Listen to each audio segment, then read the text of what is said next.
The night that changed everything, the emergency klaxons screamed across Research Station Kepler-7 as Dr. Marcus Chen grabbed his field equipment from the lab counter. The storm warning had come too late, as they always did on this cursed planet. Plasma storms moved faster than their primitive sensors could track, and now everyone had exactly 12 minutes to reach the emergency shelters before the electromagnetic fury turned the atmosphere into a deadly light show.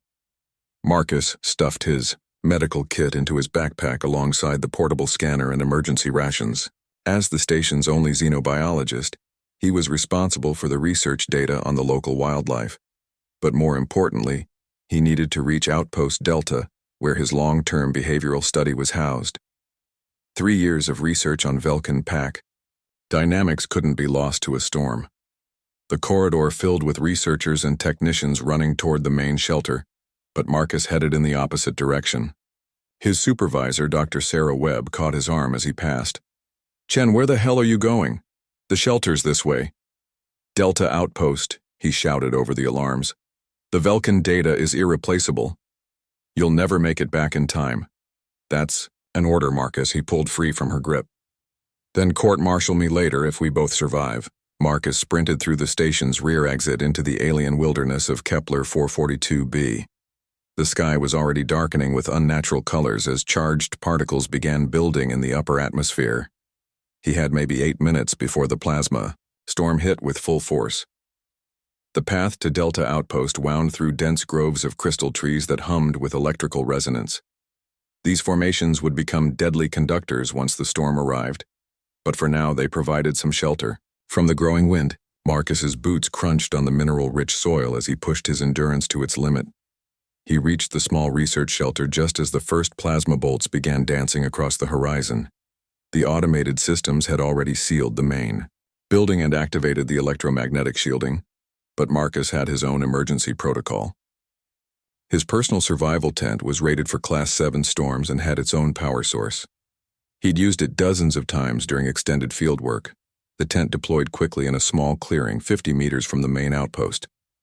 Marcus activated the shield generator and climbed inside just as the storm's fury began in earnest. Lightning that wasn't quite lightning crackled through the air, and the electromagnetic interference made his equipment scream with feedback. That's when he heard something else over the storm's chaos, a low-pained whimper that definitely wasn't human. Marcus peered through the tent's transparent aluminum window and saw movement near the crystal trees. Something large and dark was limping toward his shelter, clearly injured and seeking protection from the deadly electrical display overhead. His first instinct was to seal the tent completely and wait for the creature to move on. Standing protocols were clear about contact with indigenous lifeforms, especially the Vulcans. The wolf-like aliens were highly territorial and had shown aggressive behavior toward humans in previous encounters. But as the figure drew closer, Marcus could see blood matting the creature's fur and one arm hanging useless at its side.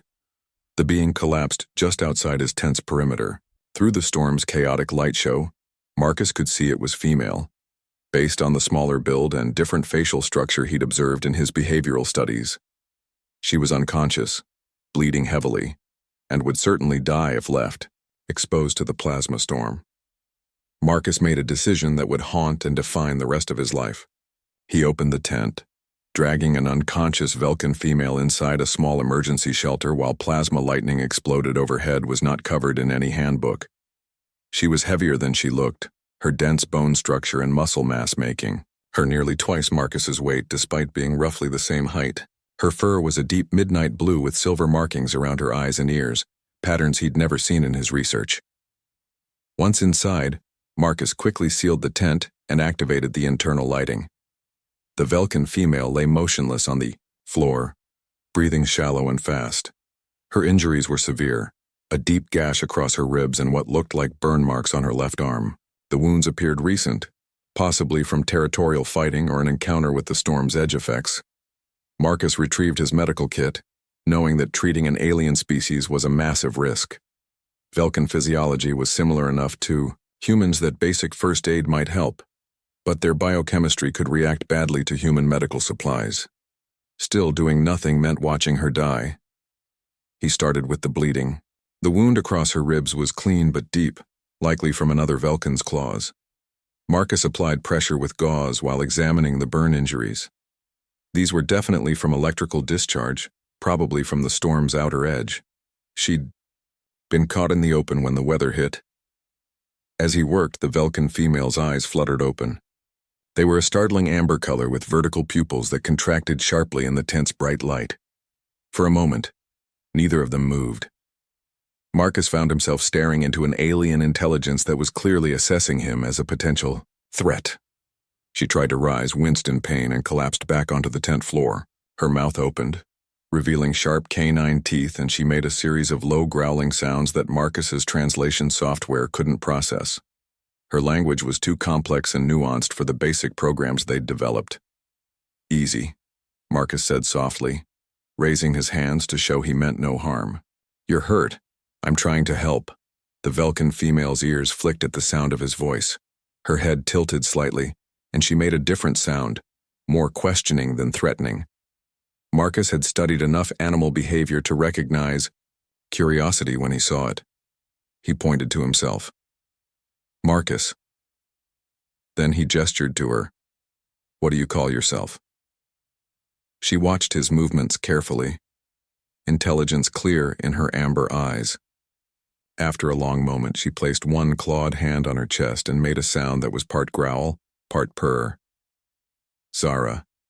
It was the first time a Velkin had ever shared their name with a human. Over the next hour, as the storm raged outside their small shelter, Marcus and Zara developed a basic communication system. She understood more human speech than she could reproduce, probably from observing the research stations.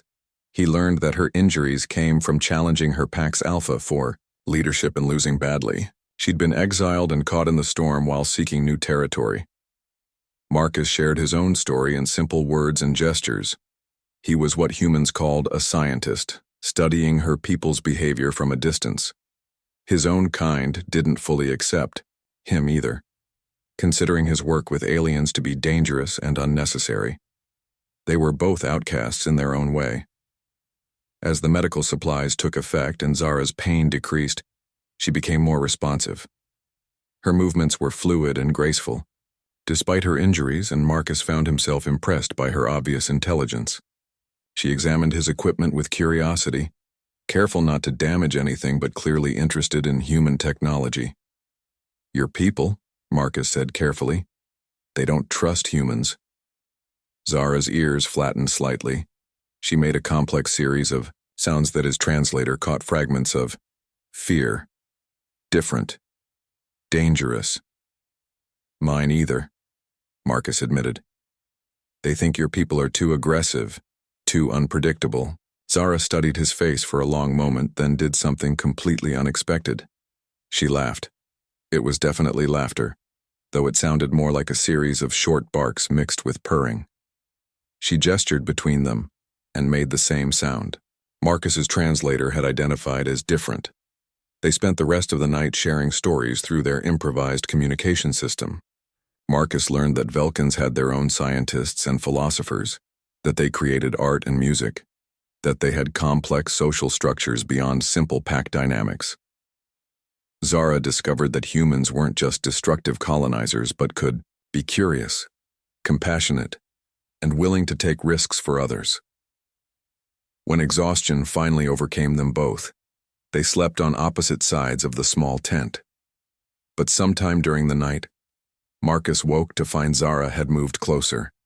She was sleeping, with her back against his, sharing body heat and positioning herself between him and the tent entrance. Even unconscious, she was protecting him.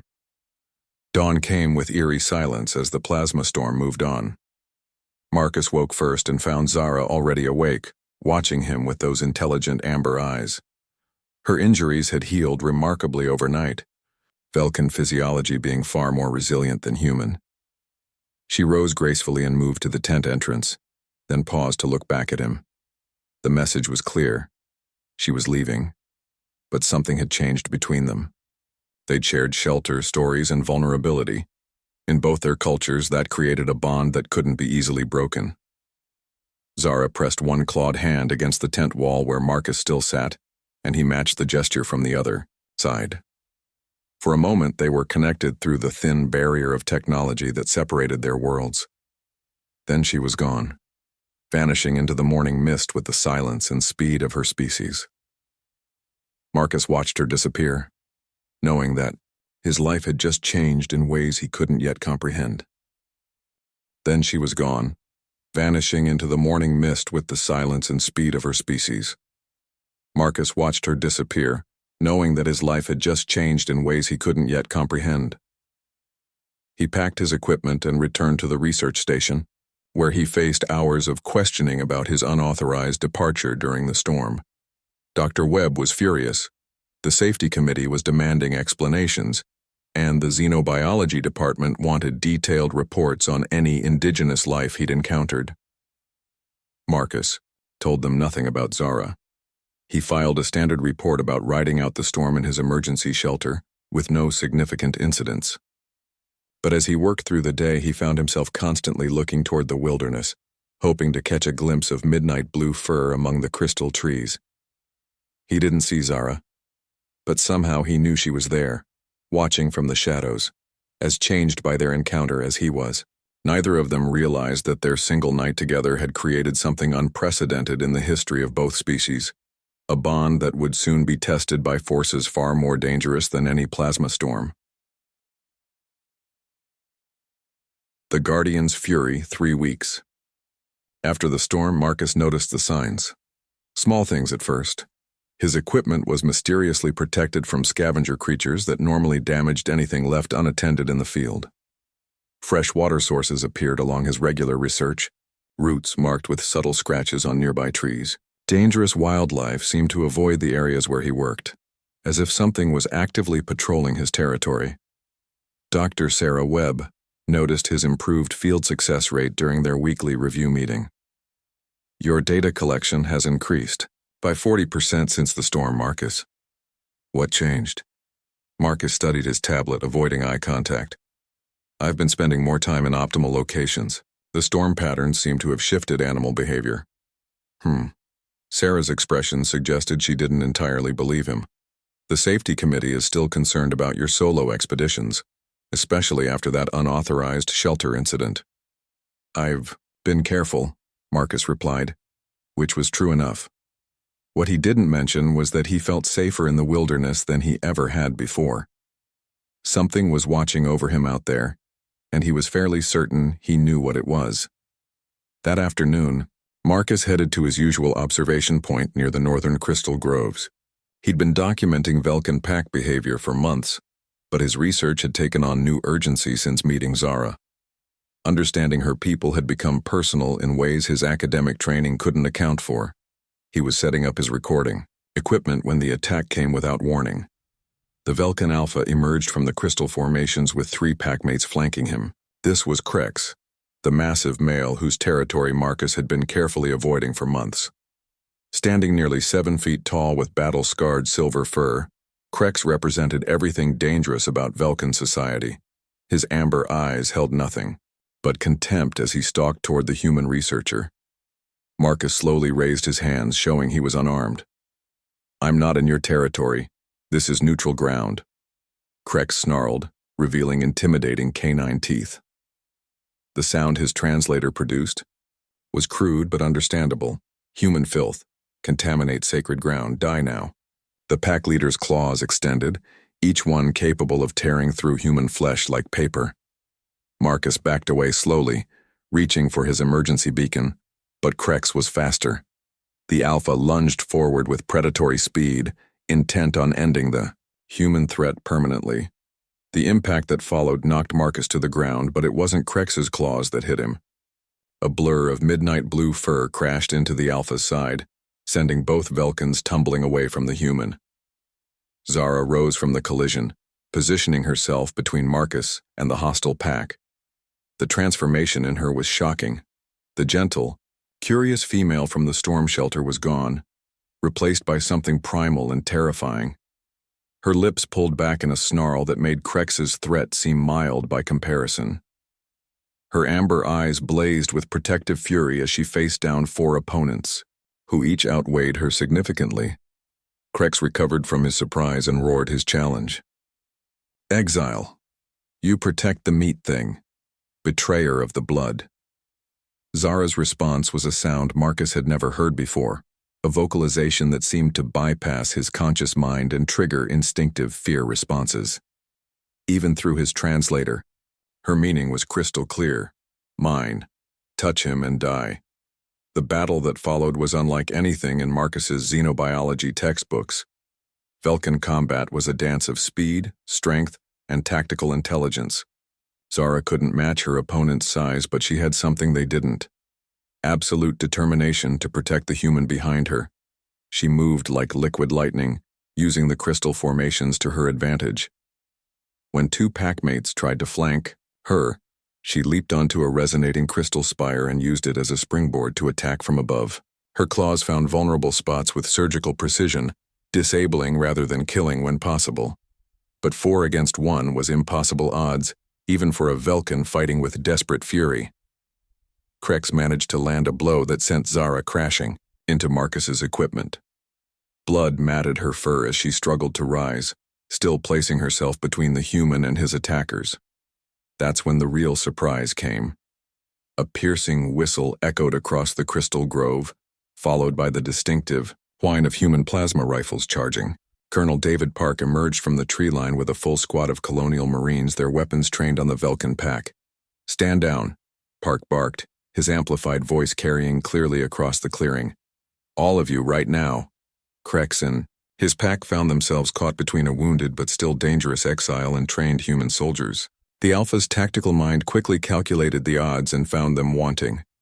With a snarl of frustration, he gestured to his packmates, and they melted back into the crystal formations, vanishing as quickly as they'd appeared. Colonel Park approached, Marcus with the controlled aggression of a career military officer.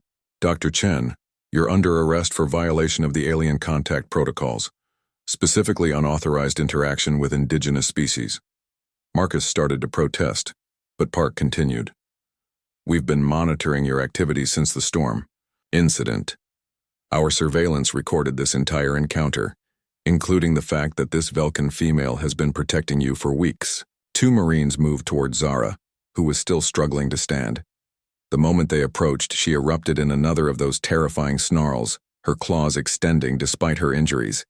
Even wounded, she was clearly prepared to fight an entire squad to protect Marcus. "Don't," Marcus said quickly. "She's hurt. I need to treat her injuries." "Negative," Park replied. "The alien comes with us for questioning. You both do." That's when Marcus made his second life-changing decision in 3 weeks. He stepped between the Marines and Zara, spreading his arms wide. "She saved my life. If you want her, you'll have to go through me." The standoff stretched for several tense seconds. Marcus could feel Zara's warmth behind him, could hear her labored breathing as she fought to stay conscious. The Marines looked to their colonel for orders, weapons still raised but clearly uncomfortable with threatening a human civilian. Colonel Park studied the scene with the calculating gaze of someone who'd spent decades making difficult decisions. Finally, he lowered his weapon. "Medical treatment first, then interrogation for both of you." The trip back to the research station was surreal. Marcus rode in the military transport with Zara, who had finally allowed him to treat her wounds. Once she was certain he was safe, the Marines watched nervously as the injured Vulcan female positioned herself where she could see both Marcus and all potential threats simultaneously. Dr. Webb was waiting when they arrived, her expression a mixture of concern and professional curiosity. "Marcus, what have you gotten yourself into?" Before he could answer, Dr. Elena Vasquez from the Xenopsychology department stepped forward. She was one of the few researchers who'd made significant progress in understanding alien behavior patterns. "This is extraordinary," she said, studying Zara with obvious fascination. The protective responses, the territorial behavior centered on a human subject. This could be the first documented case of interspecies bonding. "Bonding?" Marcus asked. Dr. Vasquez nodded excitedly. "There are theories about psychological connections that transcend species barriers, shared trauma, mutual life-saving, extended close contact under stress. The neural pathways it creates can mimic what some species call soul bonding." Zara, who had been listening with obvious interest despite her injuries, made a series of sounds that Marcus's translator caught. Soul touch. Rare. Sacred. She understands, Dr. Vasquez breathed. The Velkans have their own term for it. Colonel Park was less impressed. Fascinating science aside, we have a security situation. Dr. Chen violated multiple protocols, and this Velkan has demonstrated aggressive behavior toward our personnel. She was protecting him, Dr. Webb pointed out. That's hardly aggressive, in the traditional sense. She attacked members of her own species, Park countered. That suggests dangerous instability. Zara's ears flattened at the word dangerous, and she moved closer to Marcus. He could feel the tension in her body, the way she was preparing to defend him again if necessary. The realization hit him like a physical blow. She would keep fighting. For him until it killed her, because whatever had happened between them during the storm had rewired her deepest instincts. I want to make a formal request, Marcus said suddenly. Transfer me to the Xenocultural Exchange Program. Everyone stared at him. The exchange program was experimental, designed to place human researchers with alien communities for extended periods. It was dangerous, poorly funded, and had a high casualty rate. Marcus, Dr. Webb said carefully, that program is for expendable volunteers, people with nothing left to lose. Maybe I don't have anything left to lose, he replied, looking at Zara. Or maybe I found something worth risking everything for. Dr. Vasquez stepped forward. The psychological profile would be perfect. Established interspecies bonding, demonstrated mutual protection instincts, successful communication despite language barriers. You could be the first human to truly integrate with Velkan society. Colonel Park shook his head. Absolutely not. The security risks alone are minimal, Dr. Vasquez interrupted. Dr. Chen would have the most effective bodyguard in galactic history. No Velkan would dare harm someone under her protection, and no human threats could get past her defensive instincts. Zara had been following the conversation with obvious intelligence. Now she moved to Marcus's side and placed one clawed hand on his arm. The gesture was gentle but unmistakable. Whatever he decided, she would be with him. There's something else, Dr. Vasquez added quietly. Our cultural analysts believe the Velkans have been waiting for something like this. First contact through violence and military action has failed, but a bonding between individuals, a bridge built on mutual respect and protection, that could change everything. Marcus looked around the room at the faces of his colleagues, his supervisors, the military, personnel who would decide his fate. Then he looked at Zara, who was watching him with those intelligent amber eyes. She'd risked everything to protect him, had turned her back on her own species to keep him safe. I'm requesting immediate transfer, he said firmly. And I want Zara recognized as a cultural liaison, not a prisoner. The bureaucratic process took weeks, but eventually the paperwork was approved. Marcus became the first human assigned to live among the Velkans, with Zara serving as his guide and translator. They established a research station at the edge of Velkan territory, where other pack leaders could observe the unprecedented partnership. The work was difficult and dangerous. Many Velkans viewed Marcus with suspicion or outright hostility, but Zara's protection never wavered. She adapted to his presence completely, modifying her behavior to accommodate his needs while never losing her essential Velkan nature. Months later, when the first successful trade agreement was signed between humans and Velkans, diplomats from both species credited the breakthrough to unprecedented cooperation. They spoke of mutual understanding, shared goals, and careful negotiation. What they didn't mention was the simple truth that made it all possible. Sometimes the most important bridges are built not by governments or institutions, but by two individuals who choose to protect each other against all odds. In the tent during the storm, Marcus and Zara had created something that neither species had anticipated. A bond stronger than fear, deeper than prejudice, and more enduring than the barriers that separated their worlds. Late at night, when the research station was quiet and the alien stars shone overhead, Zara would still position herself between Marcus and the door. Some instincts never fade, and some promises are kept forever. She had slept in his tent once, and now she would guard his dreams for as long as they both lived.